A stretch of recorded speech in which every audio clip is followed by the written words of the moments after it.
Have you ever thought about what would happen to your brain if you didn't sleep for 30 days? No, I don't mean ordinary insomnia. I'm talking about a real hell. In 1947, the Soviet government selected 5 people for a top-secret experiment. Prisoners who were promised freedom on the condition that they stay in a completely isolated room for 30 days without sleeping for even a single moment. They thought they were playing with science, but in reality, they were opening a gateway to hell. What happened in that room was neither recorded in any history book, nor does any human have the courage to believe it. If you want to know why the door to that laboratory was sealed shut with concrete forever, stay with me until the very last second. Because what you are about to hear will make sleep flee from your eyes forever. The story began when 5 political prisoners were told that if they could manage to stay awake for 30 full days in an isolated chamber, they would be set free. They were 5 men who had nothing to lose. They were taken to a small underground cell, a room equipped with ultra-sensitive microphones and bulletproof glass so that researchers could monitor their smallest movements. To keep them awake, a stimulant gas called Nikolaev was pumped into the room, a gas whose concentration was carefully controlled to keep them in a state of absolute alertness. For the first few days, everything was calm. The prisoners, like any other human in a similar situation, whispered to each other about their families and their regrets. The researchers, with dry smiles, recorded their scientific notes. They didn't know that in a few days, those same notes would become the only evidence left of a ritualistic massacre. On the 4th day, the tone of their voices changed. The whispers stopped and gave way to heavy silences and ragged breaths. That gas was activating something in the depths of their minds that should never have been awakened. On the 5th day, paranoia set in. The prisoners no longer spoke to each other. They would press their lips against the walls in different corners of the room, whispering unintelligible secrets to the walls that seemed to have been buried within them for decades. The researchers first thought this was a side effect of the gas, but on the 9th day, the situation turned into a real nightmare. The first scream was not out of fear, but out of absolute madness. One of the prisoners started running across the room and screaming, to the point where his vocal cords were tearing. This screaming continued incessantly for 3 hours. After that, the second and third one started too. But the most terrifying thing was the silence of the 4th one. He sat in a corner and with a devilish calm tore their storybooks to pieces, smeared the pages with his own feces, and stuck them onto the room's bulletproof glass. He wanted to blind the researchers' view. They didn't want anyone to see them anymore.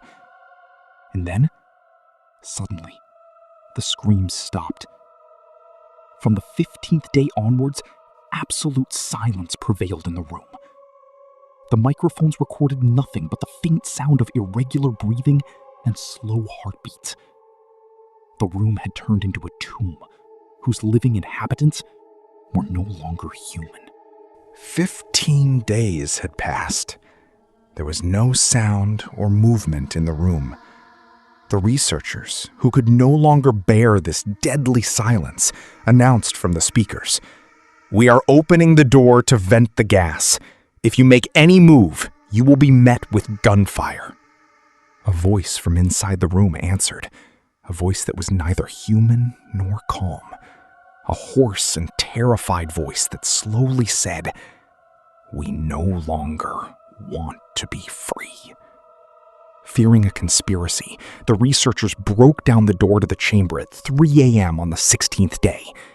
Upon entering, they were met with a scene that none of them would forget until the moment of their death. The first thing that hit them was the stench of rotting flesh. But when they turned on the lights, what they saw was beyond any nightmare. The toxic gas was no longer in the room, but 4 of the prisoners were still alive. Those four were intertwined in the center of the room, as if they had torn pieces of their own bodies and stuffed them into the floor drain to block the air outlet.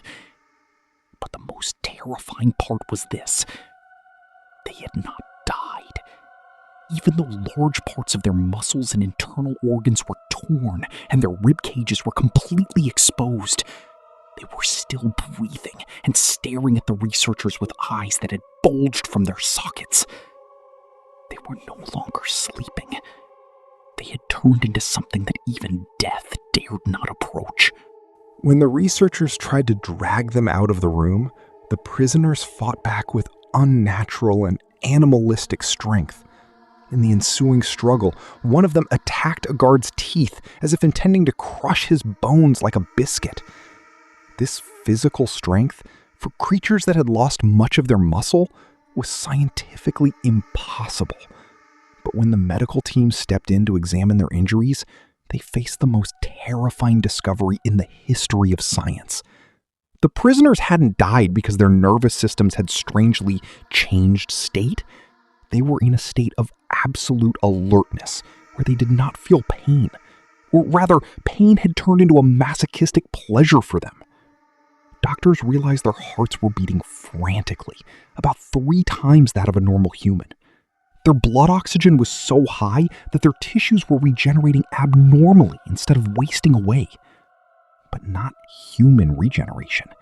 They were turning into creatures whose skin would peel away from their bones with every movement, and their pink underlying muscles would steam in the cold laboratory air. None of them wanted to be sedated. When a doctor tried to sedate them to stitch their wounds, the prisoner stared at the doctor as if he were the only idiot present in the room. He didn't want to sleep. He was afraid that if he slept, that something that had awakened in their absolute wakefulness would consume them forever. During the surgery, when the doctor intended to stitch the deep abdominal wounds without anesthesia, because their bodies did not react to the medication, the main subject started laughing. A laugh that was not out of joy, but the sound of shattered bones rattling in his throat. The doctor, whose hands had lost control due to intense shaking, suddenly stopped. The subject, while dark blood flowed from the corner of his lips, whispered in broken Russian, with a voice that seemed to come from the depths of a deep well. "Keep cutting. Don't let me sleep." The researchers, to their astonishment, realized that these creatures were no longer looking for freedom or survival. They were terrified of one thing: sleeping. In the state of absolute wakefulness, they had reached a layer of consciousness where the boundaries of reality had vanished for them. They claimed that when they closed their eyes, they went to a place darker than any hell. A place where creatures were waiting for them to enter.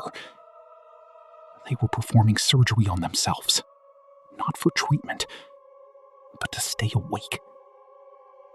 The researchers, now seeing the real terror in these creatures' eyes, realized this was no longer a scientific project. They had opened a gateway to the other side of the world, and now there was no way to close it. The senior commander, who could no longer bear this nightmare, gave a direct order: kill all the subjects and seal this room with concrete forever. But in the final moments, the chief doctor, who had witnessed this madness up close the entire time, took the gun from the soldier's hand. He wanted to know what that something that had been told to them in the darkness of absolute wakefulness was. He stared into the eyes of the main subject and asked with a tremor in his voice, "What are you? Why did you do this to yourself?" The subject, while black blood flowed from his mouth, gave a hideous smile and whispered with a voice that seemed to be heard from thousands of throats simultaneously, "We are what is hidden in the depths of your minds. We are what is waiting for you to consume you when you close your eyes in the darkness of the night. We are the horror you run away from while you are awake." The doctor pulled the trigger without hesitation. The bullet hit the subject right between his eyes. The subject died instantly, but his smile remained frozen on his face. At that same moment, in all the laboratory rooms, all the microphones, and all the recording devices, one sentence was repeated for the last time, and then went silent forever.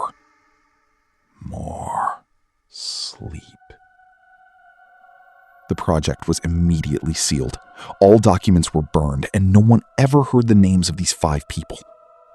But if you think this story is just a legend, tonight, when you turn off the lights and put your head on the pillow, pause for a moment.